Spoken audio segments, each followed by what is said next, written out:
Hana gripped the control stick as her small scout ship shook violently. Red warning lights flashed everywhere in the cockpit.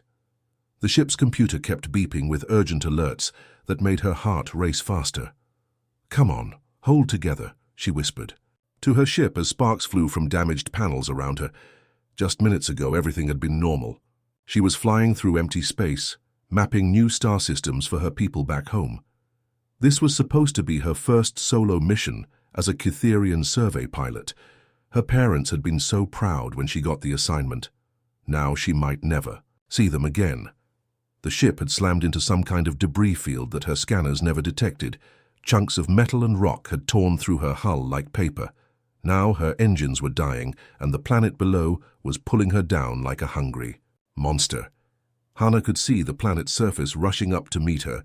It was covered in thick green forests that stretched as far as she could see.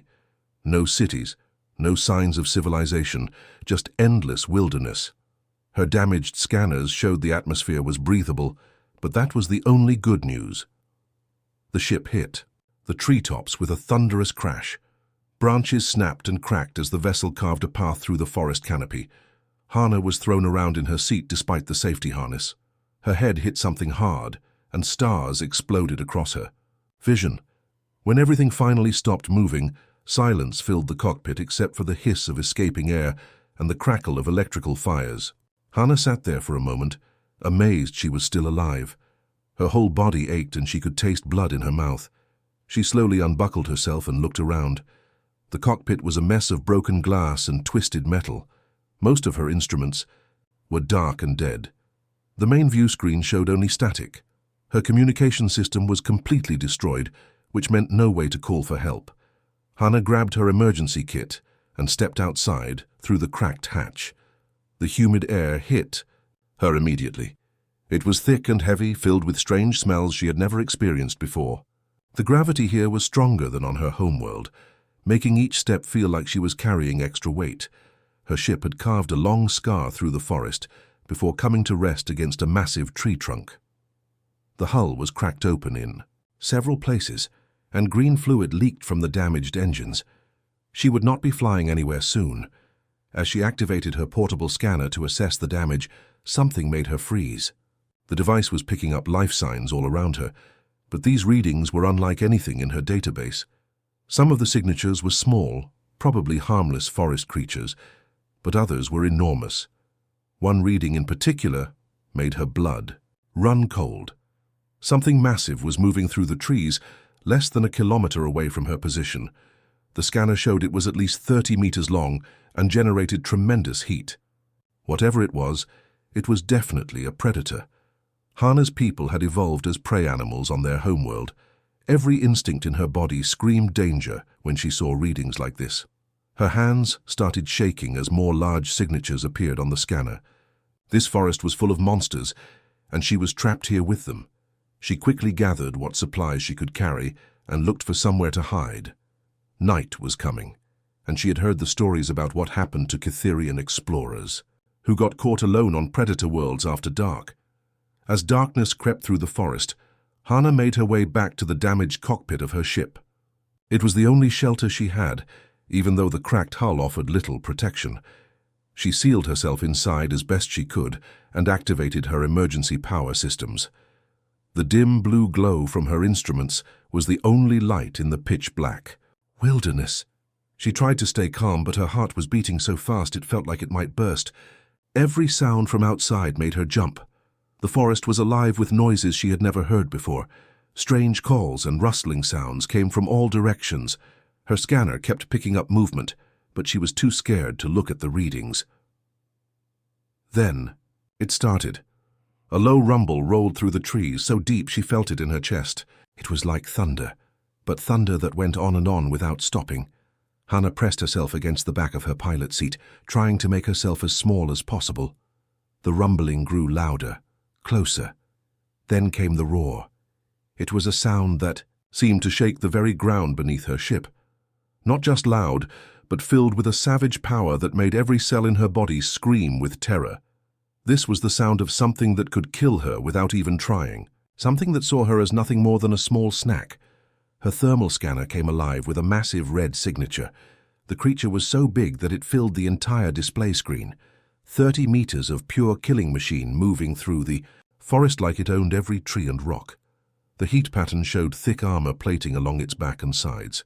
Multiple limbs moved in a coordinated rhythm that spoke of perfect hunting efficiency. Hannah watched in horror as the beast's signature grew brighter on her screen. It was coming straight toward her crash site. Each step it took sent vibrations through the ground that she could feel through the ship's hull. Trees cracked and fell as the monster pushed through the forest without slowing down. She held her breath and tried not to move. Maybe if she stayed perfectly still, it would pass by without noticing her. The emergency power was running on minimal settings, so her heat signature should be small. But her scanner showed that this creature's senses were incredibly sharp. It was actively hunting, searching for something. The roaring came again, even closer now. Through the cracked view screen, she could see massive shadows moving between the trees. The beast was just meters away from her hiding spot. Its breathing was like wind rushing through a tunnel, powerful and rhythmic. Hannah closed her eyes and tried to remember the prayers her mother had taught her as a child. She thought about her family back home, probably wondering why she had not checked in yet. They would never know what happened to her.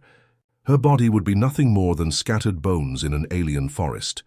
The creature stopped right outside her ship. She could hear it sniffing, processing scents with predatory intelligence. Her scanner showed the massive heat signature just standing there, as if the beast was deciding whether she was worth the effort to extract from her metal shell. Minutes passed like hours. Finally, the signature began to move away, but slowly, as if the creature was reluctant to leave. It knew something was there, but could not quite locate the source of the interesting smell. Only when the roaring faded into the distance did Hannah allow herself to breathe again. But she knew this was just the beginning. The monster would be back. Hannah had not slept at all during the long night. Every sound made her jump, and the memory of that massive creature kept replaying in her mind. When the first rays of sunlight began filtering through the forest canopy, she felt a tiny bit of relief. At least she could see what was coming for her now.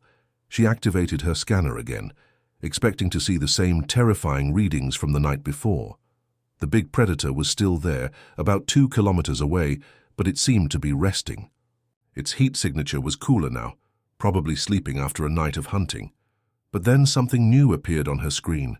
A much smaller signature, moving with purpose through the forest. This one was tiny compared to the monster, maybe 2 meters tall and walking on 2 legs. Hannah adjusted her scanner settings to get a better reading. The small figure was definitely intelligent. It moved in straight lines, not the random wandering of a simple animal. More importantly, it was heading directly toward the massive predator. Hannah grabbed her emergency telescope and climbed up to the broken section of her ship's hull to get a better view. Through the scope, she could see the creature clearly for the first time. It looked almost familiar, with 2 arms, 2 legs, and a head positioned on top of its body. The being had pale skin and wore some kind of simple clothing made from animal hide. Dark hair covered the top of its head. What shocked Hannah most were the tools it carried. In one hand was a long stick with a sharp point on the end. On its back was a collection of other crude weapons and strange devices she could not identify. Everything looked handmade, primitive compared to the advanced technology her people used. The small hunter moved with a confidence that made no sense. It followed tracks on the ground, bent down to examine broken branches, and tested the wind direction with practiced skill. This was clearly an experienced tracker, but what could it possibly hope to accomplish against the massive beast ahead? Hannah watched in fascination as the hunter stopped at a muddy area near a small stream. The creature knelt down and studied something in the dirt. Even from her distant position, she could see the massive paw prints left by the monster. Each print was bigger than the hunter's entire body. Any sane being would have turned around and run in the opposite direction. These tracks were clear evidence of certain death ahead, but the small hunter actually seemed excited by the discovery. It made some kind of vocal sound that her translator could not interpret, then stood up and continued following the trail. C. Hunter's movements were smooth and efficient. It avoided stepping on dry leaves that might make noise, stayed downwind of its target, and used natural cover to remain hidden. Hannah realized she was watching a master of the hunt, someone who had done this many times before, but master or not, the size difference was impossible to ignore. The predator ahead could crush this tiny hunter without even noticing. It would be like an insect trying to attack one of the great war beasts from Hannah's homeworld. Brave, perhaps, but absolutely pointless. As the morning progressed, Hannah found herself unable to look away. She had expected the small hunter to give up once it realized the true size of its prey. Instead, it seemed more determined than ever. It began collecting materials from the forest, gathering things that looked like they might be used for setting traps. The hunter was not just tracking the monster, it was planning to fight it. Hannah adjusted her telescope and watched the small hunter work. Now that she could see him more clearly, she noticed things that made her stomach twist with worry. His arms and shoulders were thick with muscle, much more developed than any normal person should have. Scars covered his visible skin, telling stories of previous battles that he had somehow survived. This being was definitely from what her people called a death world. Only creatures that grew up fighting for survival every single day developed that kind of physical strength. His home planet must be filled with predators and dangers that would kill most civilized species within hours. But even knowing he was tough, what Hannah saw next made no sense at all. The hunter had found a clearing where the massive beast would likely pass through on its way to the water source ahead. Instead of avoiding this obvious danger zone, he began setting up some kind of elaborate trap. He moved around the area like he was arranging furniture in his own home, completely calm and focused. First, he gathered long, flexible branches and began weaving them together into what looked like a net. His hands worked quickly and skillfully, creating knots that would hold under tremendous pressure. Hannah had seen similar techniques used by her people for catching small fish, but this net was designed for something infinitely more dangerous. Next, he collected stones from a nearby stream. Not random rocks, but specific shapes and sizes that he examined carefully before accepting. He arranged these in precise patterns around the clearing, like he was following some ancient blueprint that existed only in his head. The most puzzling part was watching him prepare fire-making materials. He gathered dry grass, small twigs, and pieces of bark, arranging them in several different locations around his trap site. But he did not light any fires yet.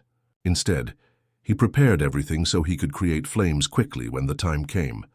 Hannah had studied the behavior of many different species during her training, but she had never seen anything like this. The hunter was preparing to face certain death with the same casual attitude her people might use when planning a picnic. He even stopped at one point to eat some kind of dried meat from his pack, as if taking a lunch break in the middle of setting up his own funeral. What really shocked her was how he tested everything multiple times. He walked through his trap area from different angles, making small adjustments to the positioning of his tools and materials. He practiced movements with his spear, checking sight lines and escape routes. This was not the desperate plan of someone with no other choice. This was the calculated strategy of someone who expected to win.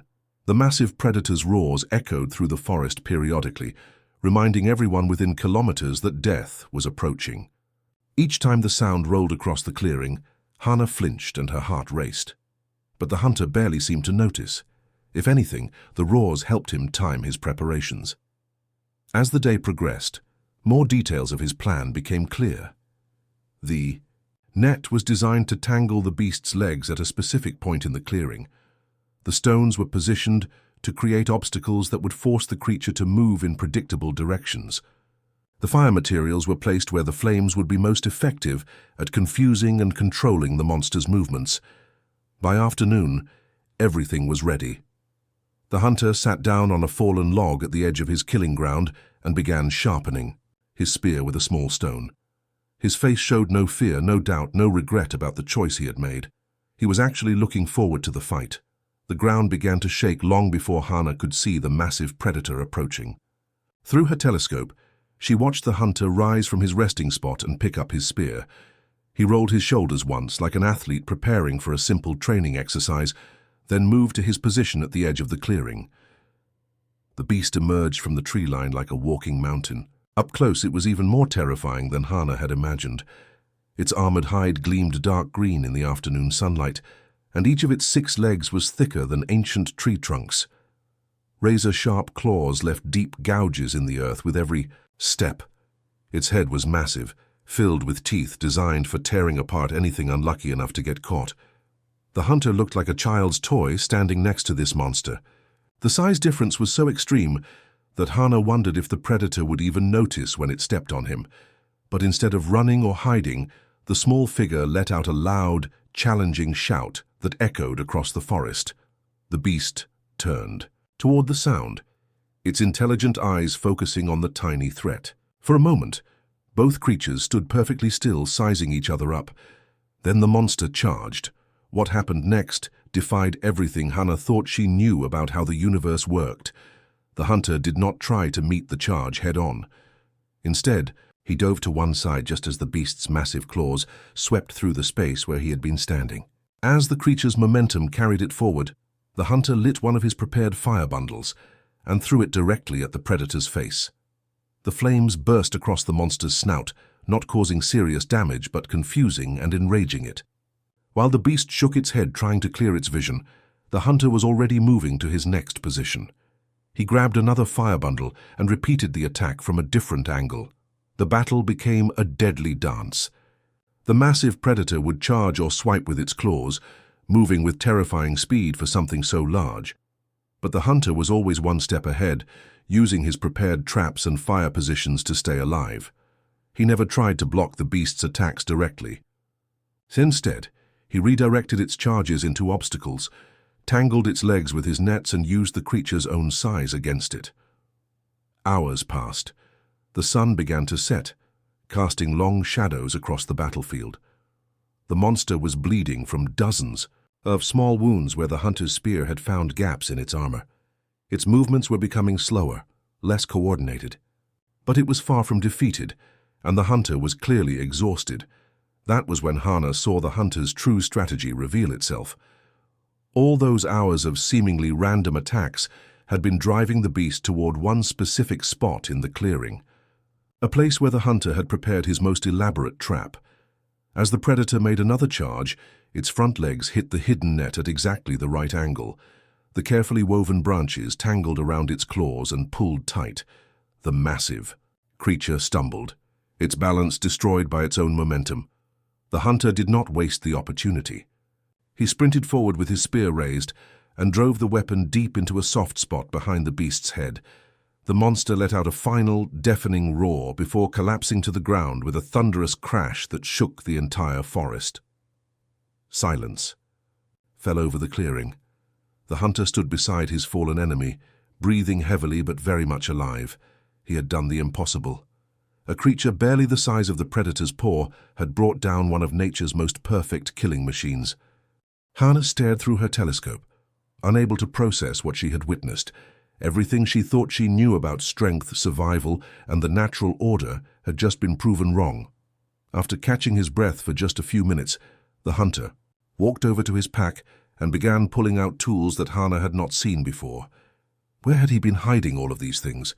Sharp knives of different sizes, cutting implements that looked handmade but incredibly effective, and strange curved blades that seemed designed for very specific purposes.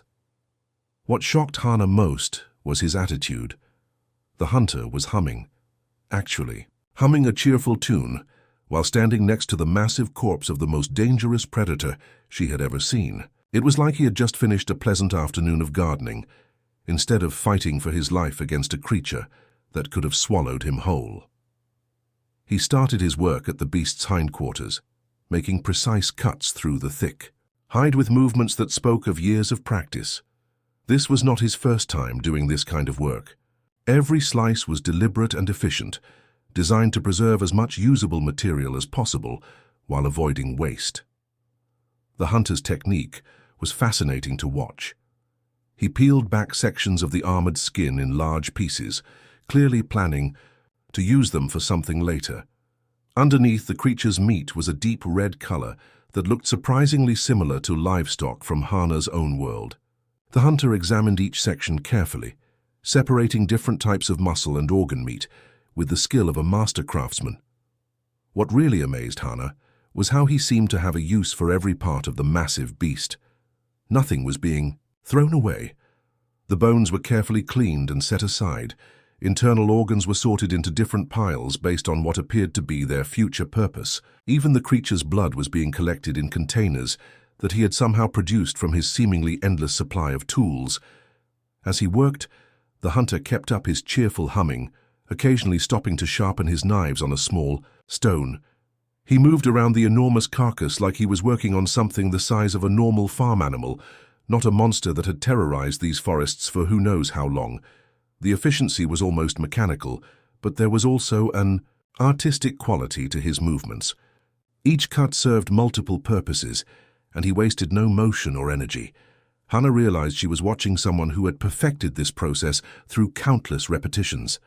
Hunting and processing creatures like this was obviously a regular part of his life. After several hours of steady work, the hunter had transformed the terrifying predator into neat piles of organized materials. Meat stacked according to type and quality, bones sorted by size and potential usefulness, hide sections rolled up for easy transport. It looked like the inventory of a well-organized shop rather than the remains of a deadly battle. But perhaps the most unsettling part was how normal this all seemed to him. He worked with the same casual attitude that Hannah might use when preparing a simple meal at home. There was no ceremony, no acknowledgement of having accomplished something incredible. To him, this was just another day at work. The hunter even took breaks during his processing, sitting down to drink water and eat some of his dried meat, while surrounded by the butchered remains of his kill. He looked completely relaxed, like someone taking a lunch break during any ordinary job. As evening approached, he began preparing a fire using materials from the forest around him. But this was not the same kind of fire he had used during the battle. This flame burned hotter and cleaner, clearly designed for cooking rather than fighting. The smell of wood smoke began to drift across the forest, carrying with it the promise of the feast to come. The hunter selected choice pieces of meat from his carefully organized piles and began preparing his dinner with the same methodical skill he had shown in everything else. The fire that Minho built was unlike anything Hannah had ever seen before. It burned with an intensity that seemed impossible for simple wood and dry grass. The flames danced in perfect blue and orange spirals, producing almost no smoke despite the tremendous heat they generated. Her scanner readings showed temperatures that should have required advanced technology to achieve. Yet he had created this inferno using nothing but materials from the forest floor. The smell hit her before she was prepared for it. Rich, complex, aromas that made her mouth water instantly, despite everything she had just witnessed.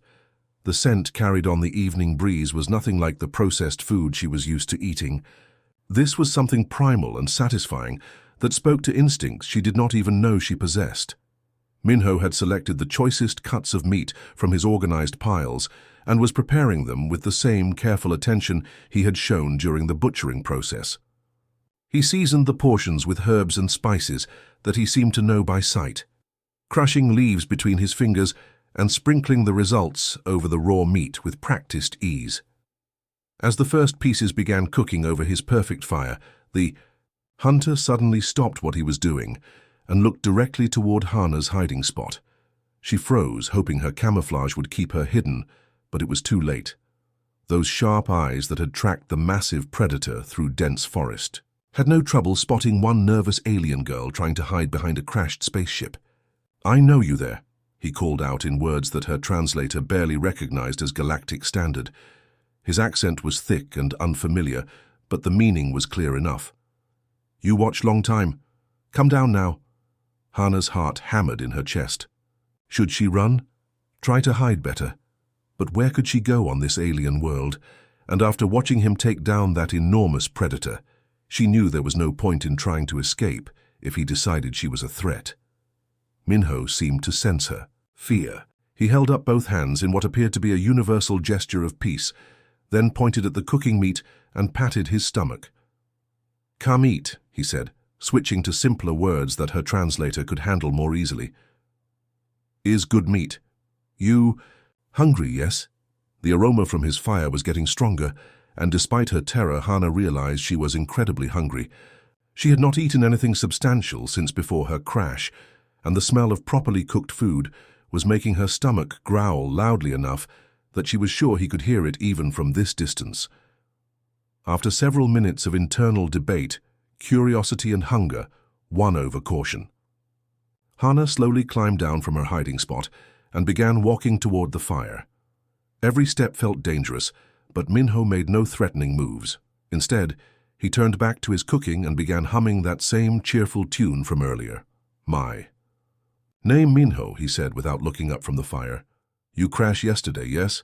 I hear big noise, see fire in sky." He flipped one of the meat portions with a carved wooden tool, sending up a fresh wave of incredible smells. "Lucky you no get eaten by forest things. Very dangerous place for soft people." As Hana got closer to the fire, she could see the care he was putting into the meal preparation. The meat was being cooked to different levels of doneness, some pieces seared quickly over high heat, while others were moved to cooler sections of the fire to cook slowly and evenly. "Sit," Minho said, gesturing to a flat rock near the fire that he had obviously positioned as a seat. "Food almost ready. You tell me your name, where you come from. I tell you about my world, why I hunt big monsters." The meat was unlike anything Hana had ever tasted, rich and flavorful in ways that made her usual food seem bland and artificial by comparison. As she ate, Minho began telling her about his people and their world. What she learned changed everything she thought she knew about life in the universe. "My people call ourselves humans," he said, tearing off another piece of perfectly cooked meat with his hands. "We come from planet called Earth. Very dangerous place, but we make it our home anyway." Hana listened as Minho described a world that sounded like a nightmare to her. Earth was covered with creatures that could kill humans easily. Yet instead of hiding or fleeing to safer worlds, his ancestors had decided to fight back. Not with advanced technology or powerful weapons, but with nothing more than sharp sticks and clever thinking. "Long time ago, my people hunt mammoth," Minho explained, using gestures to show the size of these ancient beasts. "Big animals, much bigger than humans. Thick fur, long teeth like spears, very dangerous. But humans hunt them anyway because we need food for winter." The way he described it, these mammoth hunts sounded similar to what she had just witnessed. Small groups of humans working together, using traps and fire and persistence to bring down creatures that should have been impossible to kill. They did not have the physical strength to fight these monsters directly, so they used their intelligence instead. "We not strongest, not fastest, not biggest," Minho said with a smile. "But we think good. We work together. We never give up. That make us most dangerous hunters in galaxy." As the evening progressed, Minho shared more stories about human history, how his ancestors had crossed vast oceans in tiny wooden boats, not because they had to, but because they wanted to see what was on the other side. How they had climbed the highest mountains and explored the coldest, most dangerous places on their world, just to prove they could do it. "Humans always want to know what is next," he explained, poking at the fire with a stick to keep the flames burning bright. "We see mountain, we want to climb it. We see ocean, we want to cross it. We see stars, we want to visit them. Other people think we crazy, but that's how we are." What amazed Hana most was how normal Minho made it all sound. To him, hunting massive predators and exploring deadly environments was just what humans did. It was not heroic or special, it was simply their nature. They were curious about everything and refused to let danger stop them from satisfying that curiosity. "On Earth we have saying," Minho continued, offering her another piece of meat, "where human go, human make home. We take dangerous places and make them safe. We take wild animals and make them friends. We take empty land and make farms and cities." Hana thought about her own people, who had spent thousands of years developing technology to protect themselves from their world's few remaining predators. Humans had taken the opposite approach. Instead of hiding from danger, they had learned to master it. "How many worlds do humans live on now?" she asked. Minho shrugged. "Many. Hundreds, maybe thousands. When we find new planet, we not ask if it safe for humans. We ask how to make it safe. Very different thinking, yes?" As the fire burned lower and the night grew deeper, Hana began to understand something important. Humans were not just another species exploring the galaxy. They were something entirely new, a type of creature that treated the impossible as merely difficult and the dangerous as simply interesting. "Tomorrow, I help fix your ship," Minho said as he banked the fire for the night. "Then you go home. Tell your people about humans. Important they understand what we are." The next 3 days changed everything Hannah thought she knew about the universe. Minho kept his promise to help repair her ship, but more importantly, he continued sharing stories about humans and their impossible achievements. Each tale seemed more unbelievable than the last, yet she had seen with her own eyes what these beings were capable of. On the second day, Minho showed her how humans had learned to domesticate the very predators that once hunted them. He spoke casually about creatures called wolves that his ancestors had somehow convinced to become loyal companions. These wild hunters now helped humans hunt even more dangerous prey, working as partners instead of enemies. "We take animals that want to kill us, and we make them family," he explained while working on her ship's damaged communication system. His hands moved with the same confident precision he had shown during the hunt, effortlessly repairing technology that should have been beyond his understanding. "Dogs, horses, even big cats. We show them better life with humans than without," Hannah watched him work and realized that this casual mastery extended to everything humans touched. They did not just survive their dangerous world, they improved it. They took chaos and created order, took wildness and made it useful. On the third day, her rescue ships finally arrived. 3 Cytherian vessels dropped out of hyperspace and began scanning the forest for her location. As Hannah prepared to signal them, she found herself reluctant to leave. These few days had opened her eyes to possibilities she had never imagined. When the rescue team landed, their leader immediately began asking questions about her survival. How had she avoided the dangerous predators they had detected? Where had she found food? Who was the primitive being they had spotted from orbit? "This is Minho," Hannah said, introducing her new friend to the rescue captain. "He saved my life and taught me about his people. Captain, we need to talk privately about what I have learned here." In the privacy of the rescue ship, Hannah tried to explain what she had witnessed. The captain listened with growing disbelief as she described the impossible. Hunt and everything she had learned about human capabilities. "You are telling me that this primitive being killed a Class A predator with handmade weapons?" the captain asked, clearly skeptical. "Not primitive," Hannah corrected firmly. "Different. Captain, humans are not just another species exploring the galaxy. They are apex predators who have learned to hunt anything that exists. They do not avoid danger, they master it. They do not fear the impossible, they make it routine." She spent the next hour explaining everything she had observed and learned. How humans had turned their entire death world into a garden. How they explored not for resources or territory, but simply because they were curious about what they might find.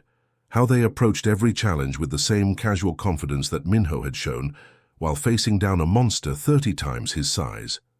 "I want to request reassignment," Hannah said finally. "I want to go to Earth as a cultural liaison. Our people need to understand what humans are before we encounter more of them. This is not just another first contact situation. These beings will change everything about how we understand survival, exploration, and what is possible in this universe." The captain was quiet for a long time, processing everything she had told him. Finally, he nodded slowly. "I will forward your request to the council," he said. "But Hannah, are you certain about this? Earth is classified as one of the most dangerous worlds we have ever detected. The mortality rate for visitors is extremely high." Hannah smiled, thinking of Minho calmly, butchering the forest monster while humming his cheerful tune. "Captain, I have learned something important these past few days. When humans say a place is safe, it means they have already figured out how to turn all the dangers into advantages. Earth is not dangerous for humans because they have made it their home. And if they are willing to teach us, maybe we can learn to see the universe the way they do."